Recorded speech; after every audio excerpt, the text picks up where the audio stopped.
Today on the table, we have a Springfield Armory Garrison, 1911. So they've made this 1911, I think for about 10 years or so. I bought this one probably 7 or 8 years ago. You can see here it says Springfield Armory right there. Now what a lot of people get confused about is that this Springfield Armory is not the same as the Springfield Armory in Massachusetts that made guns for the U.S. Armory for well over 100 years, since like 1850 or so. And that armory, the real one, closed in 1968. Now what happened is in, like right around the time it closed in the early 70s, there was a fellow named Elmer Balance. And he had a company called LH Manufacturing, and they manufactured a M14 rifle. And he realized that once they went out of business, or once they closed that armory, that he was going to start using the name to get more recognition, to kind of take advantage of the name recognition, to then in hopes that he would sell more of his rifles that his company was making.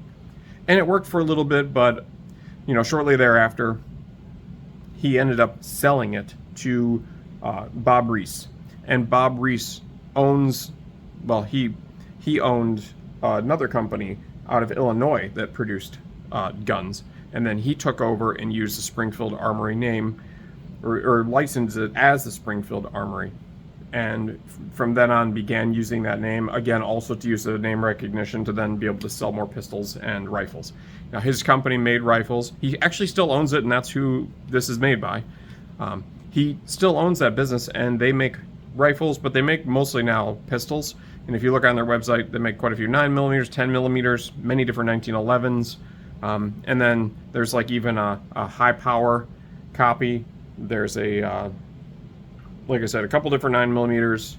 I think there's one called the Echelon that's fairly recent.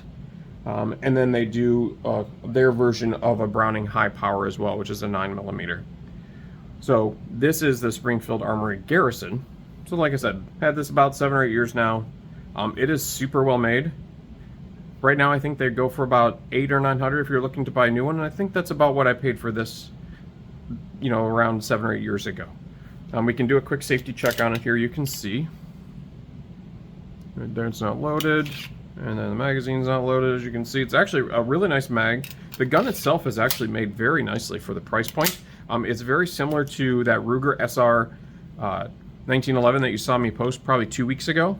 They're both in the $850 to $900 1911 range, so you're not going to get like the high end where you would when you're starting to get over like $1,500. But for $900 to get this really nicely made solid metal gun with no play in the slide, which is fantastic, way worth the money. It has a drilled out, almost aluminum feeling trigger. It's a really nice trigger, and it has a skeletonized hammer as well, as you can see here.